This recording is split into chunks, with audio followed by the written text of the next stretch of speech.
Life before the betrayal was a carefully constructed illusion of normalcy, a fragile balance of responsibilities that weren't truly mine to bear. My name is Ava, and I was 23, still living at home while finishing my last year of college. By all rights, I should have been like any other student my age, stressed about finals, hanging out with friends, planning for the future. But instead of parties, late-night study sessions, or even quiet evenings spent catching up on my reading, my life revolved around two tiny tyrants I hadn't signed up for. My older brother, Lucas, had made sure of that. Lucas, 30 years old, married and comfortably settled in his own house across town, had somehow managed to make his children my responsibility. It hadn't started that way. The first time it had been a favor. He had come to me with that desperate look on his face, the one that made him seem like a helpless victim of circumstance rather than the architect of his own poor planning. "Ava, just an hour," he had pleaded, breathless and wide-eyed, as if the world would collapse if I said no.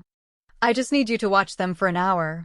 That hour had stretched into an afternoon, then a full day, then an entire weekend. At first, I thought it was a one-time thing. Everyone has emergencies, right? But emergencies don't happen every weekend. They don't happen so predictably that I could mark them on my calendar. Lucas's favors became expectations, and expectations turned into obligations. And when I tried to protest, when I dared to say I had plans or, God forbid, homework, he would drop that same line over and over again. Family helps family. It wasn't a request. It was a command, wrapped in guilt, softened just enough to make me feel like a terrible person for even thinking about refusing. And the worst part? My parents let it happen. To them, Lucas was the golden child, the responsible one, the one who had built a family, had a house, had done everything right. I was still in college, still living under their roof, still technically reliant on them. So when Lucas needed help, it was just expected that I would step up. "Come on, Ava," my mom would say, shaking her head like I was the unreasonable one. "It's just for a little while. It's not like you have a real job," Lucas would add with that smirk, the one that made me want to scream. "You're free, right? What's the big deal?" The big deal was that my life wasn't mine anymore. I had sacrificed weekends. I had missed parties. I had turned down invitations because I knew that if Lucas called, when Lucas called, I wouldn't have a choice. It wasn't just babysitting. It was an expectation that my time, my energy, my freedom belonged to him. And the twins weren't bad kids. They were just kids. They cried, they made messes, they demanded attention. They clung to me because they didn't know any better. Because to them, I was just another person in their tiny world who was always there. They didn't know what it cost me. Lucas, though, he knew. And he didn't care. I had tried everything. Complaining, reasoning, even outright refusing. But nothing worked. He always found a way to twist it back on me, to make me the selfish one for not wanting to help family. And when manipulation didn't work, he turned to our parents, using them as his backup plan.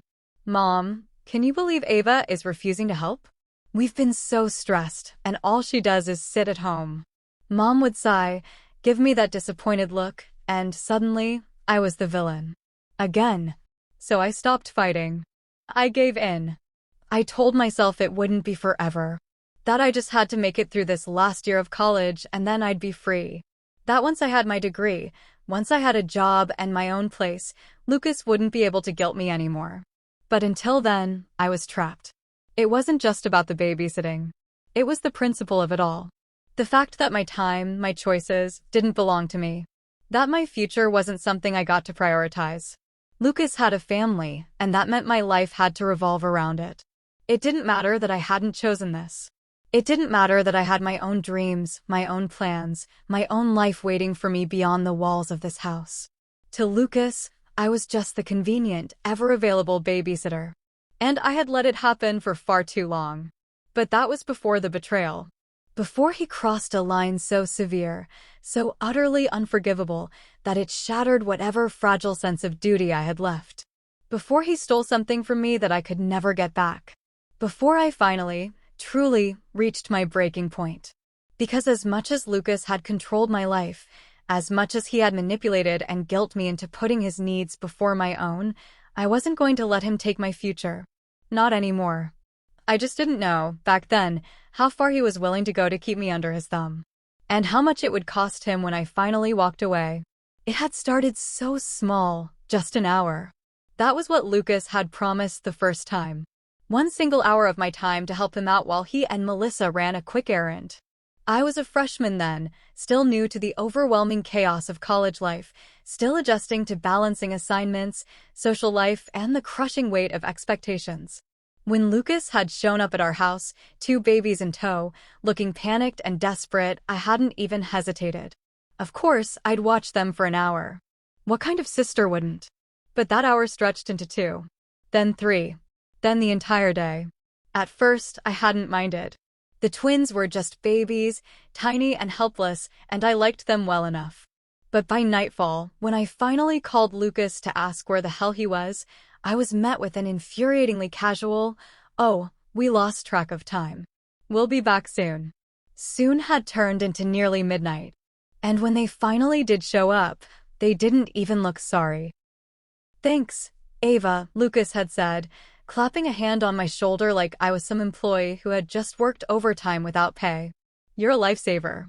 I had been too tired to argue, too naive to realize what was happening. That was the first time. The first in an endless cycle of emergencies, of quick favors that turned into full-time obligations.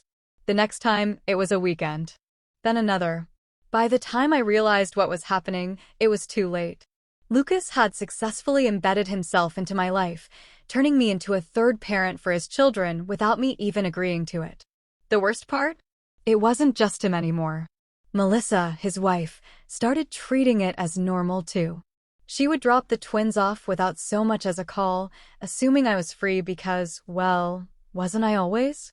"Thanks, Ava," she'd say with a breezy smile as she hurried off to run errands that somehow took all day. "You're such a great aunt." At first, I tried to set boundaries. I started saying no. But Lucas was always ready with a response. "You're seriously going to refuse to help your own family?" he'd say, his voice tinged with exaggerated hurt. "Wow, Ava. I didn't realize you were so selfish." Selfish. That word clung to me like a curse. I had spent years being the good sister, the good daughter, the one who helped when asked, the one who didn't complain. So every time he threw that word at me, it struck deep. I started feeling guilty whenever I tried to put myself first. I convinced myself that I could handle it, that it wasn't that bad. I let Lucas dictate my time because that was easier than fighting him and being made to feel like a terrible person. I thought maybe my parents would step in, that they'd see what he was doing and tell him to stop taking advantage of me. But they didn't. Whenever I complained to my mom, she brushed it off. "He just needs a little help, Ava. You know how hard it is raising kids." And my dad? He just stayed out of it. So I kept saying yes. Over and over. Through my sophomore year, through my junior year, through every single holiday break where I should have been resting, but instead found myself changing diapers and rocking screaming toddlers to sleep while Lucas and Melissa took off for their well-deserved breaks. By my final year of college, I had lost count of how many weekends I had sacrificed. How many times I had turned down invitations because I had been shackled with responsibilities that weren't mine. My friends stopped inviting me places. Not because they didn't like me, but because they already knew the answer. "Ava's probably stuck babysitting again," they'd joke, but underneath their laughter was pity. I hated it. I hated that they saw me as someone who was too weak to stand up for herself. I hated that they were right. But no matter how much I hated it, I didn't know how to break free. Because every time I tried, Lucas found a way to reel me back in. "Just this one time, Ava. It's only a few hours. What else do you even have going on?" That one stung the most. Because in Lucas's mind, my life wasn't as important as his. I wasn't married. I didn't have kids. I was just a college student.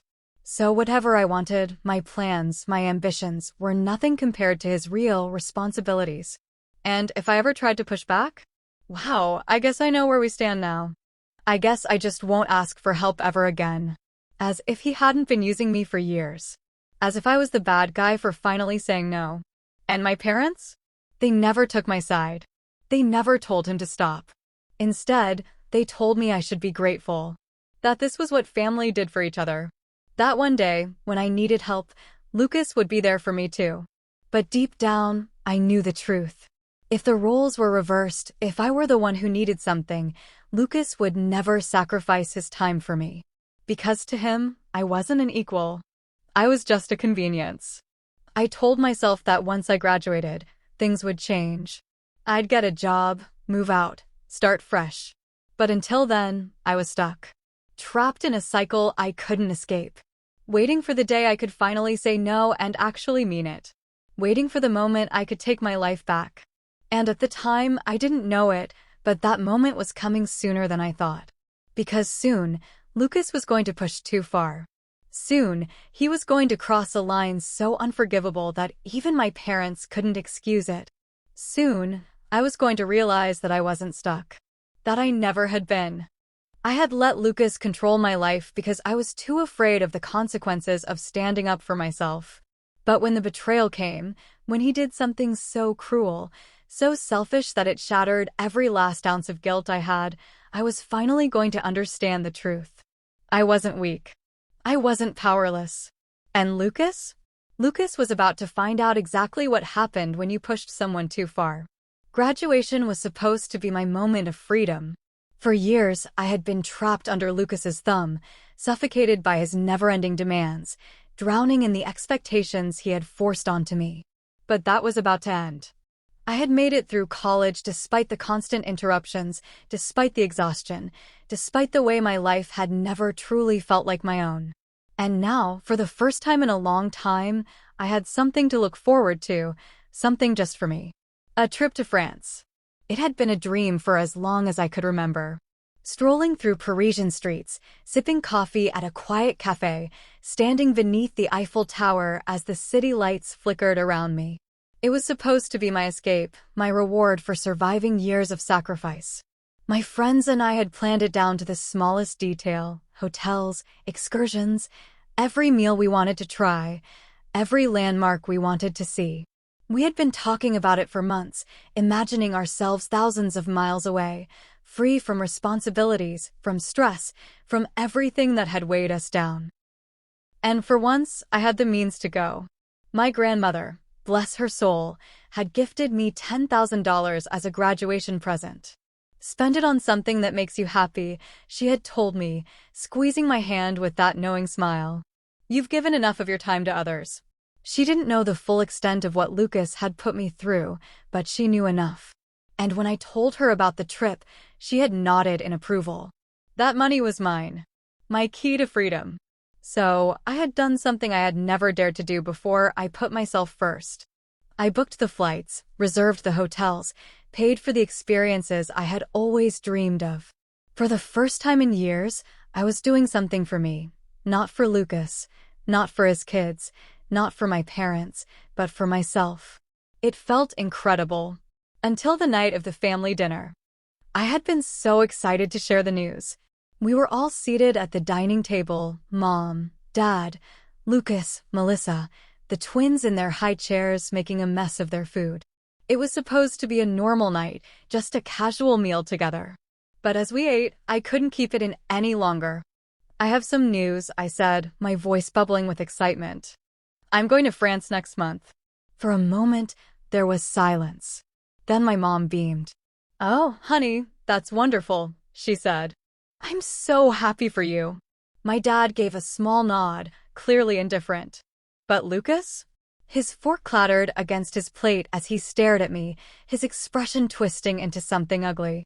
Wait, he said, his voice sharp. You're leaving in July? I frowned. Yeah. Why? His jaw tightened. That's when Melissa and I are taking our trip. I blinked. Okay. His fingers curled into fists. You knew that. I scoffed. No, I didn't. And even if I did, it's not like that changes anything. Lucas let out a dry laugh, shaking his head like I had just said something completely absurd. You need to cancel, he said firmly. The words sent a cold shock through me. I stared at him, waiting for the punchline. waiting for the moment he would realize how ridiculous he sounded. But it never came. He was serious. I let out a breathy laugh. Lucas, that's not happening. His eyes darkened. Who's going to watch the twins? Not me, I said, meeting his glare head-on. Melissa scoffed from across the table, rolling her eyes like I was being unreasonable. Lucas leaned forward, his voice low and commanding. Ava, be serious. You don't have real responsibilities. You're always free. I felt something in me snap. Always free. That was how he saw me. Not as a person with her own life, her own dreams, her own plans, but as an accessory to his convenience. I set my fork down carefully, my hands trembling with barely restrained anger. Lucas, I said slowly, I am not canceling my trip. His eyes narrowed. So you're just going to leave us stranded? I let out a hollow laugh. Stranded? They're your kids, Lucas. Not mine. His face flushed with anger. Family helps family. I gritted my teeth. That line doesn't work on me anymore. Mom looked between us, her expression torn. Ava, maybe we can figure something out. No, I cut in, shaking my head. There's nothing to figure out. My trip is booked. I'm going. End of discussion. Lucas's nostrils flared. You're so selfish. Selfish. That word again. It used to crush me. It used to make me second-guess myself, to wonder if I really was in the wrong. But not anymore. I pushed back from the table, standing up. Call me whatever you want, I said, my voice steady. But I'm done sacrificing my life for you. I walked out before he could say another word, my heart hammering against my ribs. I expected the guilt to creep in, to drown me like it always did. But it didn't.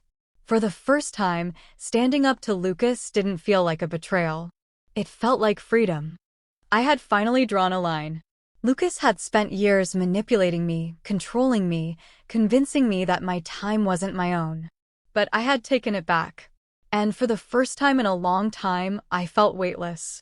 I didn't know then that Lucas wasn't done. I didn't know that he was going to push even further, that he was going to do something so cruel, so vindictive, that it would nearly break me. I thought that standing up to him was enough. I thought that by saying no, I had won. But I had underestimated him. Because Lucas wasn't the kind of person who accepted losing. And when he realized he couldn't control me with words anymore, he would resort to something much worse. Something unforgivable. The tension in the house was suffocating in the days following that dinner. Lucas was furious. I could feel it in the way he barely spoke to me, in the way his jaw clenched whenever I entered the room. He had always been able to manipulate me, to twist situations in his favor until I gave in. But this time, it hadn't worked. I had said no. I had stood my ground. And that was something he wasn't willing to accept. At first, I thought he would let it go. I thought that after a few days of sulking, he would move on, except that he would actually have to parent his own children while he and Melissa figured out their trip, or, better yet, cancel their vacation like they had demanded I cancel mine. But Lucas wasn't built that way.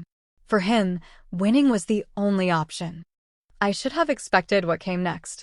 The first attempt to break me was the guilt. Mom sat me down at the kitchen table one morning, her expression carefully neutral, her hands folded in front of her like she was about to discuss something deeply serious. Ava, she started gently. I just want to talk about this whole France situation. I sighed. Mom, there's nothing to talk about. She pursed her lips. I know you're excited, and I think it's wonderful that you're doing something for yourself, but do you really have to go at the same time as Lucas's trip? My jaw tightened. Yes, Ava, she tried again, reaching for my hand. You know they don't have anyone else to help. I pulled back. That's not my problem, Mom. She blinked, clearly taken aback by the coldness in my tone. Sweetheart, I just don't understand why you're being so stubborn about this. It's just one trip. You could go later. No, I said firmly. I couldn't. I've already booked everything, and I'm not rearranging my life for Lucas anymore. She sighed. I don't want this to cause a rift in the family. I clenched my fists under the table. Of course. That was always the angle, keeping the peace, making sure everything stayed smooth for Lucas's benefit. But for once, I didn't care. The rift is already there, Mom. You just never noticed because I was the only one making sacrifices to cover it up. I pushed back from the table, ending the conversation before she could press further. The next tactic was anger. Lucas didn't speak to me directly, but I could hear him complaining to Mom, his voice rising from the living room when he thought I wasn't around. She's so ungrateful. Do you know how much we've done for her? Done for me? That was rich. I ignored it. I let his words wash over me like background noise, refusing to engage, refusing to let him see that he was getting under my skin. Then came the final stage, desperation. The night before my flight, Lucas knocked on my bedroom door.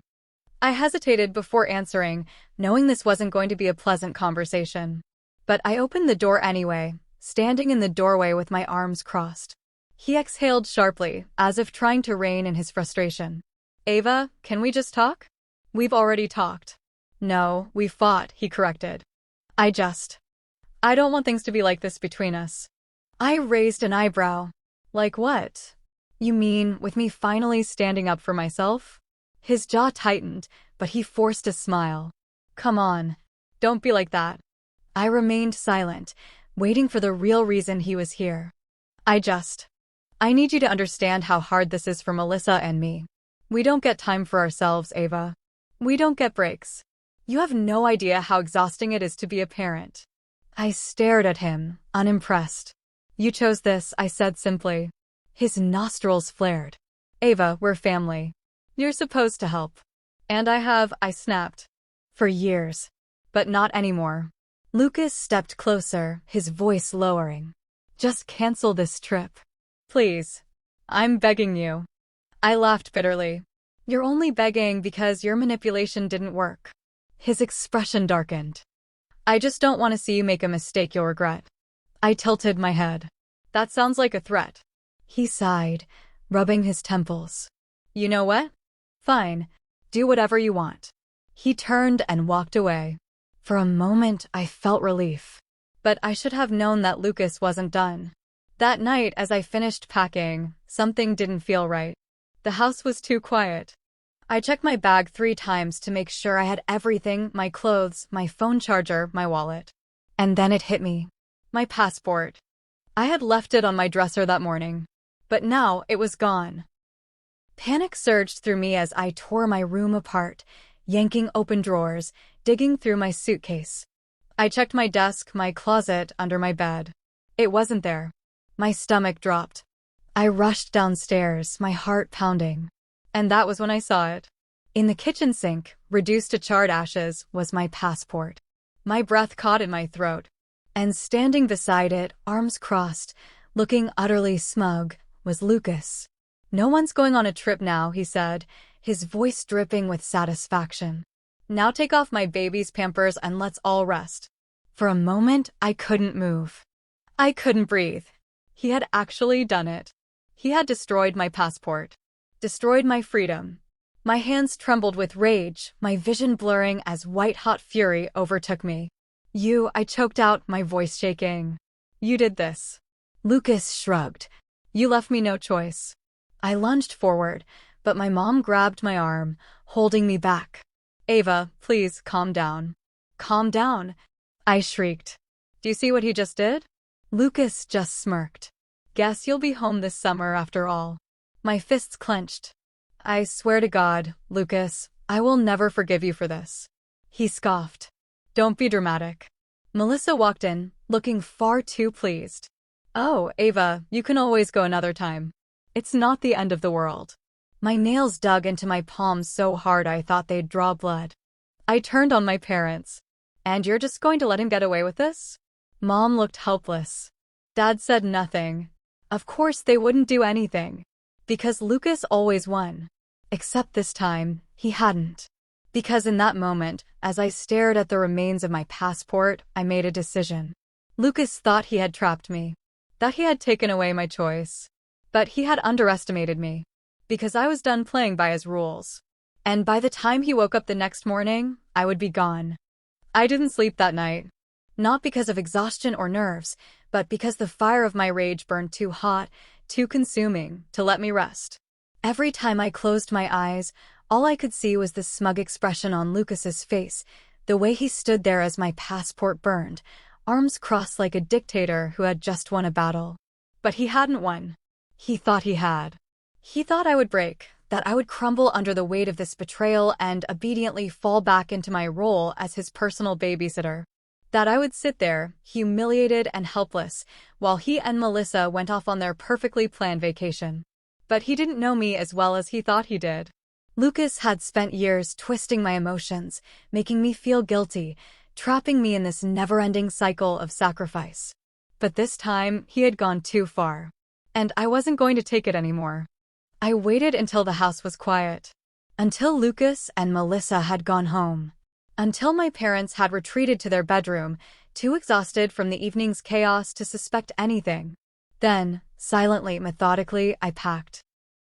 Not just my suitcase, not just the clothes and toiletries I had originally prepared for my trip to France, but everything. Every important document, every bit of cash I had, anything that mattered to me. I stuffed it all into a duffel bag, my heart pounding with the kind of clarity I had never felt before. Lucas had taken my passport, but he hadn't taken my will to leave. And I still had a way out. Because I wasn't stupid, I had always known that Lucas would try to find a way to sabotage me. I just hadn't expected him to be so cruel about it. But I had planned for this. I had made a backup plan, just in case. My friends, bless them, had known how bad things were. They had seen firsthand how many times I had been forced to cancel plans, how many weekends I had disappeared into the void of babysitting. So when I told them I was booking the trip, they had asked, just in passing, "What's your backup plan, just in case?" And in that moment, I had realized that I needed one. So I had prepared. I had secretly applied for a duplicate passport a month ago, just in case Lucas tried something. It was locked away in my best friend's apartment, in a small safe, waiting for me. The only thing standing between me and freedom was the distance to get there. And tonight, I was going to close that distance. I left a note on the kitchen counter. Just a simple message, written in permanent ink, the final statement of my rebellion. Enjoy the babysitting. I quit. Then, with my bag slung over my shoulder, I slipped out the back door, making sure not to make a sound. I walked to the nearest bus station. Didn't even bother looking back. The bus ride was long, stretching into the early hours of the morning, but I barely noticed. My thoughts raced ahead of me, spinning in 1,000 directions at once. But at the center of it all was one singular, undeniable truth. I was free. Lucas had tried to trap me. But in the end, I was the one who got away. When the bus pulled into the city where my best friend lived, she was already waiting for me at the station. She grinned as she saw me step off the bus, her arms crossed, amusement flickering in her eyes. "So," she said, "guessing the family dinner didn't go well?" I let out a dry laugh. That's one way to put it. She led me back to her apartment, no questions asked. She had been prepared for this, because she had known, just like I had, that Lucas wasn't going to let me go without a fight. Once inside, she handed me the safe where my backup passport was stored. And just like that, Lucas's sabotage meant nothing. I booked a new flight. Different airline, different route. And this time, there was nothing standing in my way. Lucas would wake up expecting to find me trapped. Expecting me to be sitting at the kitchen table, devastated, ready to accept defeat. Instead, he would find my note. And I wished I could be there to see the look on his face when he realized that I was already gone. The next morning, I turned my phone on long enough to see the flood of missed calls. From Lucas. From my mom. Even from Melissa. I didn't answer any of them. Instead, I texted my mom. "I'm safe. I'm not coming back." That was all. No explanation. No apologies. Because for once in my life, I didn't owe them one. And for the first time, I felt what real freedom was. Not just the idea of it, not just the longing for it, but the actual, tangible reality of choosing myself over them. I was no longer the girl who sacrificed everything for her brother's convenience. I was no longer the sister who could be manipulated into giving up her own happiness. I was Ava. And I was finally, truly free. By the time Lucas figured that out, I would be thousands of miles away, walking through the streets of Paris, living the life that was mine to live. And he would finally understand what it felt like to be left behind. The night bus rattled over the highway, the hum of the engine blending with the occasional murmur of sleeping passengers. But I wasn't sleeping. My body was exhausted, my eyelids heavy, but my mind was too wired, too filled with the electric thrill of escape. I was free. I gripped the strap of my bag tighter, as if afraid it might vanish if I let go. The weight of everything I owned pressed against my shoulder, a physical reminder that I was finally carrying my own life, my own choices. Lucas had thought he had won. He had stood there, watching my passport burn, thinking that would be the end of it. That I would have no choice but to stay, to slip back into the role he had assigned me. But he had underestimated me. I stared out the window at the darkened landscape blurring past, my reflection barely visible in the glass. This was it. No turning back. My phone vibrated in my pocket. I hesitated before pulling it out. 12 missed calls, Lucas. 5 missed calls, Mom. 2 missed calls, Dad. 3 missed calls, Melissa. Then, a text. Lucas, you have no idea what you've done. Call me. Now. I smirked and turned the phone off. Let him stew in his own panic. I had spent years sacrificing my time, my freedom, my sanity for him. Now, it was his turn to figure things out. I leaned back against the seat, closing my eyes for a moment. I should have been anxious. I had just left behind everything I knew, my home, my family, the structure of my life. But all I felt was relief. By the time the bus rolled into the city where my best friend, Tessa, lived, the first hints of morning light were beginning to creep over the horizon. Tessa was already waiting at the station, arms crossed, a knowing smirk on her face. Knew you'd make it, she said as I stepped off the bus. I exhaled, letting the tension drain from my shoulders. Of course I did. She grabbed my bag, slinging it over her shoulder as if this was just another ordinary day. But it wasn't. Not for me.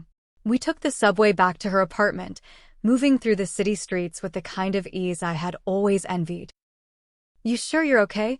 She asked as we stepped inside her place, a cozy little apartment cluttered with books and coffee mugs. I nodded. I'm better than okay.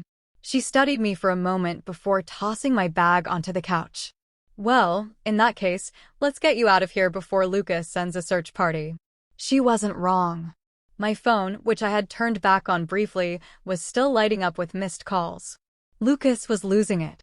Tessa handed me a cup of coffee, her expression amused. So what's the plan? You're not sticking around here, right?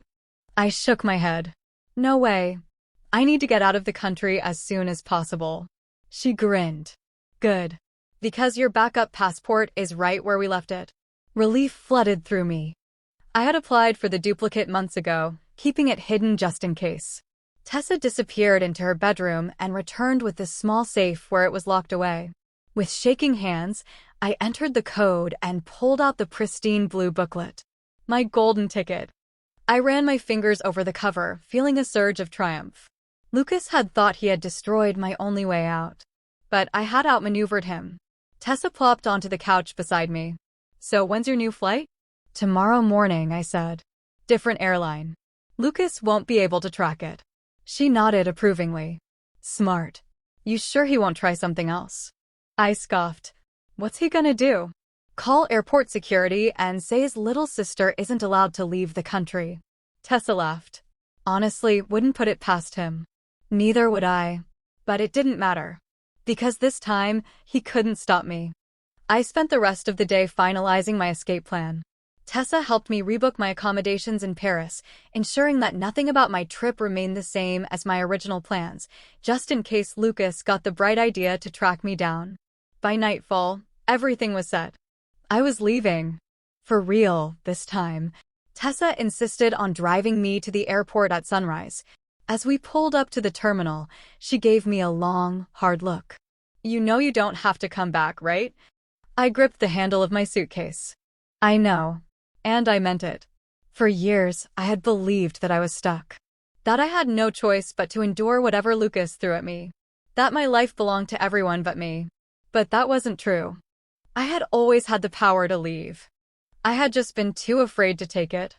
Now, standing at the departure gate, my new passport in hand, I felt something I hadn't felt in years.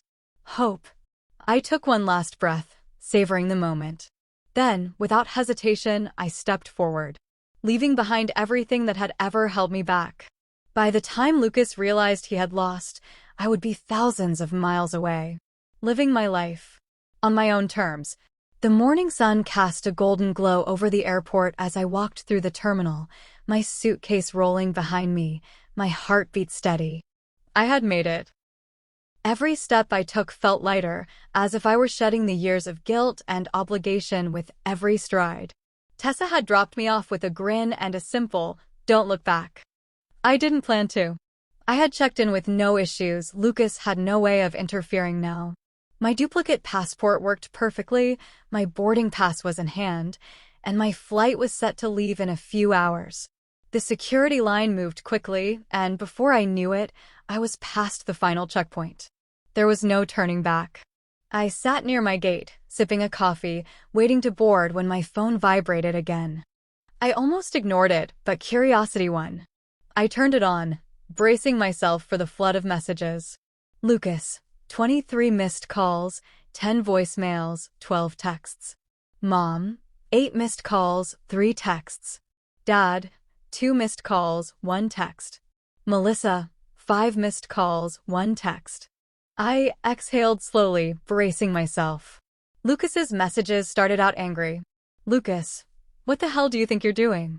Lucas, you're being ridiculous. Get back home now. Lucas, if you think you're going anywhere, you're delusional. Lucas, Ava, answer your damn phone. Then, as he realized I wasn't responding, the panic set in. Lucas, Mom is crying. You're really going to do this to her? Lucas, you're abandoning your family. For what? A stupid trip? Lucas, if you don't answer me right now, I swear. Then finally, the last message. Lucas, fine. Go. But don't expect to come back and find everything the same. I stared at it for a moment, then laughed. It was such a Lucas thing to say, still trying to scare me, still trying to control me even after I had left. But he had no power over me anymore. I deleted the messages. Mom's texts were gentler, laced with disappointment. Mom, Ava, please come home. We can talk about this. I know Lucas was wrong, but running away like this isn't the answer. Mom, you're hurting the family. Please just call me. I hesitated. Mom wasn't innocent in all of this, but she also wasn't the one who burned my passport. Still, she had let Lucas walk all over me for years. She had never stopped him. I put the phone down without responding. Dad's single text was short. Dad, be safe. That was it. I swallowed the lump in my throat. Dad had always stayed out of things. Never interfering, never standing up for me. But this? This was his quiet way of telling me that maybe, just maybe, he understood. I closed my eyes and exhaled. No regrets. When they called my flight, I stood up, grabbed my bag, and walked toward the gate. And just like that, I was gone. Paris was everything I had imagined. I had barely slept on the flight, adrenaline keeping me wide awake. When I finally stepped out of the Charles de Gaulle airport, the crisp summer air hit me, and I nearly collapsed from the overwhelming relief of it all. I was here. I had done it. The city welcomed me with its chaotic beauty, honking cars, the hum of foreign voices, the distant scent of fresh bread and coffee from a cafe nearby. I inhaled deeply, letting it all sink in. Lucas wasn't here. I wasn't trapped in my parents' house, waiting for the next time he would force me to babysit. This was my life. I checked into my hotel, showered, and let myself collapse onto the soft bed. For the first time in years, I had no responsibilities. No obligations. Just freedom. And it was intoxicating. The next morning, I met up with my friends. They greeted me with cheers, pulling me into tight hugs, already chattering about all the places we had to visit. I still can't believe you actually made it, one of them said. We were ready to break you out of your house if we had to. I laughed. Trust me, so was I. We spent the next few days exploring everything: museums, cafes, tiny hidden bookstores tucked between old stone buildings. We drank wine by the Seine, stayed out late wandering cobblestone streets, danced under the glow of city lights. I had never felt so alive. Every morning, I woke up and smiled, knowing that Lucas had lost. That he was back home, struggling with his own responsibilities for once. That I had finally chosen myself. I didn't check my phone for days. I didn't want to know what Lucas was saying, what Mom was pleading, what threats or guilt trips were waiting for me in unread messages. But eventually, curiosity won again. When I finally turned it on, there was only one new message from Lucas. "Lucas, I hope you're happy." I smirked. I was. More than I had ever been. And for the first time in my life, I didn't feel guilty about it.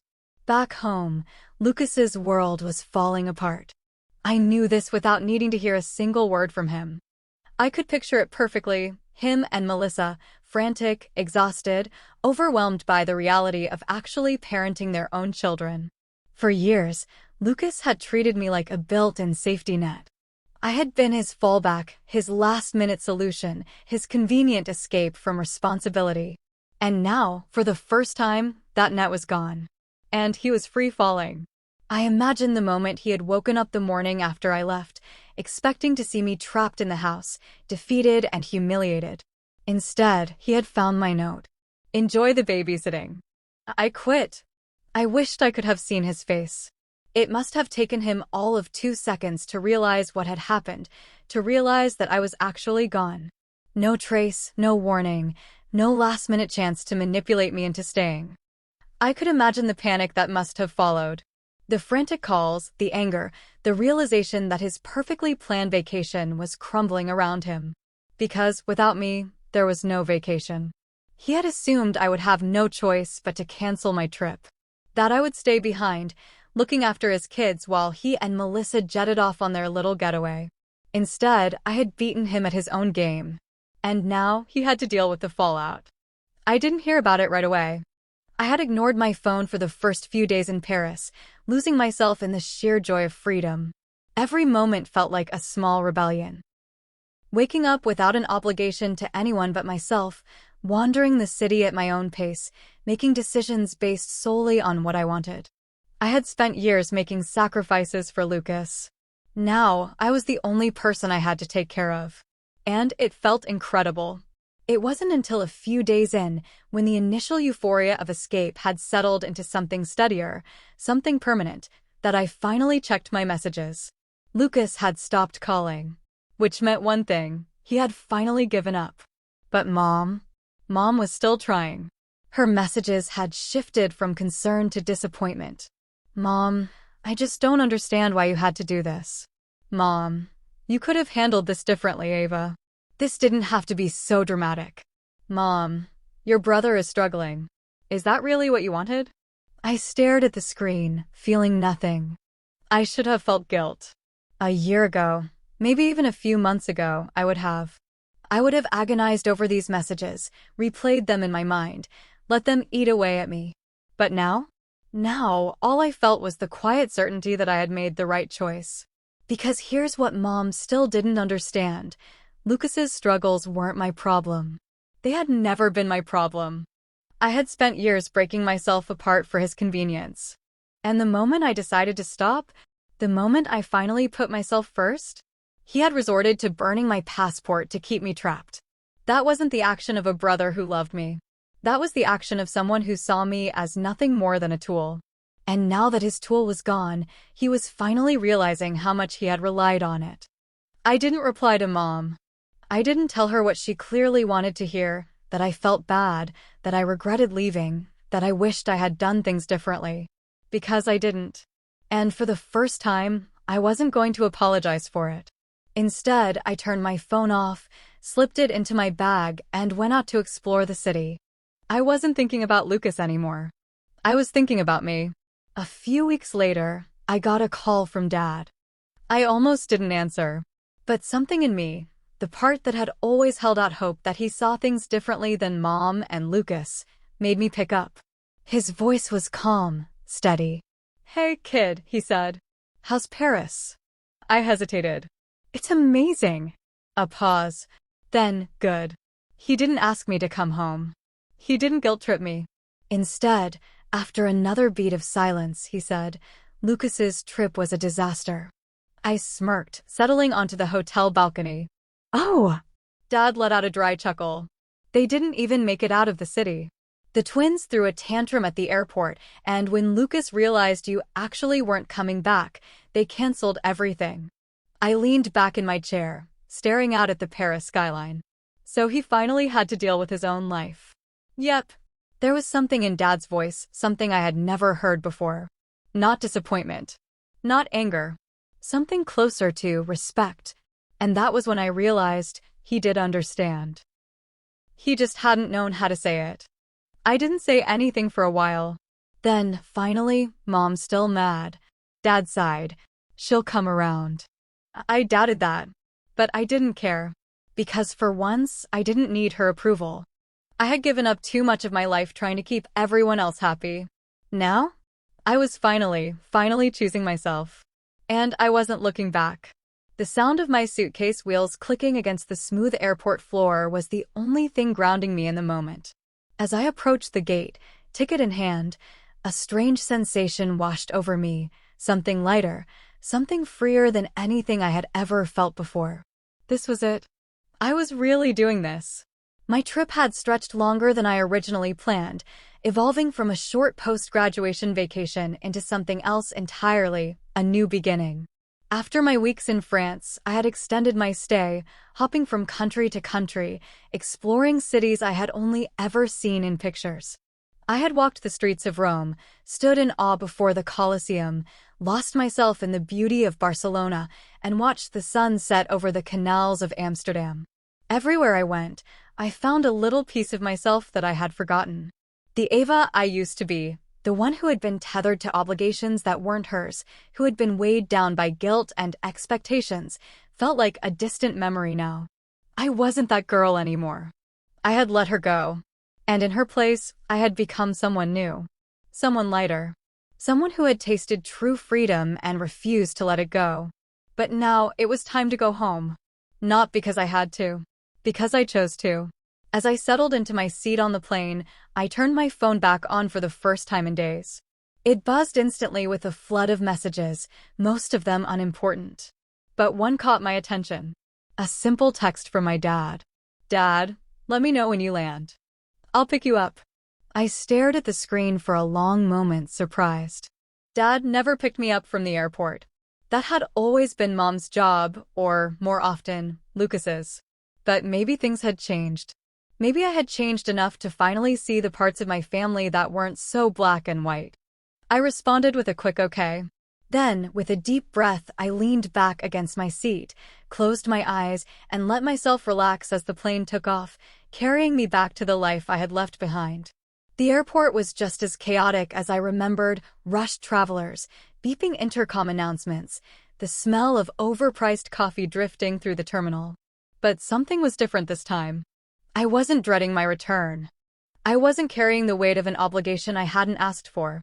For the first time, I was walking through this airport on my own terms. And there, standing near baggage claim, was Dad. He looked the same, tired, a little grayer around the edges, but when he spotted me, something softened in his expression. Hey, kid, he said as I approached.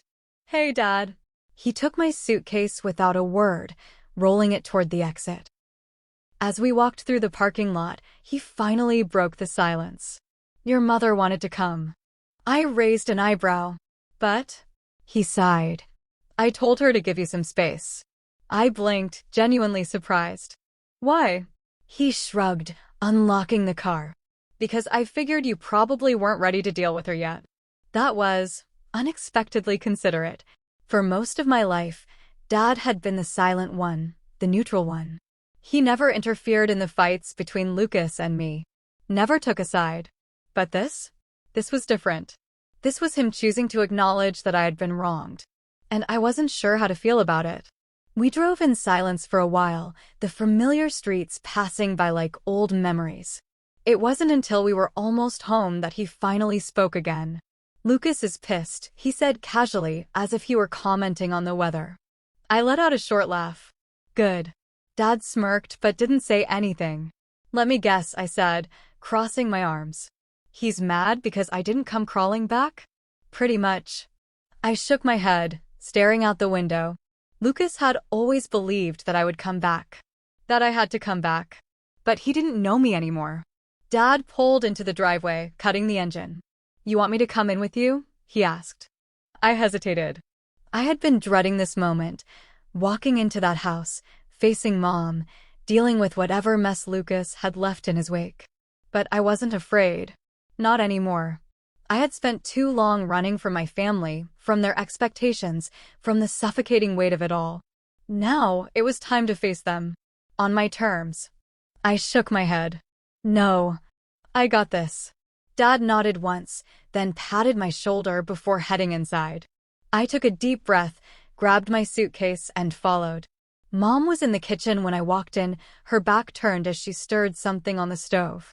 For a brief moment, I considered slipping past her, going straight to my room. But I was done hiding. Hey, Mom. She turned sharply, eyes widening as she took me in.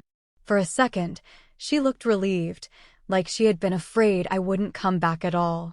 Then, her expression shifted. I didn't think you'd actually come home, she said, her voice carefully neutral. I leaned against the doorway. Why? Because Lucas said I wouldn't. She sighed. Ava, can we not do this right now? I raised an eyebrow. Oh, now you don't want to talk about it? She pursed her lips, clearly frustrated. But I wasn't going to let her brush this under the rug. You let him burn my passport, I said, my voice steady. You let him do that, and then you expected me to just stay and take it. Mom flinched. I never said what he did was okay. But you never stopped him, I interrupted. You never stood up for me. She looked away. For the first time, she had no excuse. I exhaled, suddenly tired. Look, I'm not here to fight. I just want you to understand that things are different now. I'm different now. Lucas doesn't get to control me anymore. And neither do you. Mom's shoulder slumped. Ava. I held up a hand. I'm moving out. She blinked. What? I already signed the lease while I was gone, I said. I'll be out by the end of the month. Mom looked like she wanted to argue, but she didn't. Because deep down, she knew she had already lost me. I had spent years sacrificing for this family. Now, it was time to choose myself. And this time, nothing was stopping me. As I walked upstairs to my room for the last time, I felt lighter than ever. Lucas had tried to trap me. But in the end, I was the one who got away.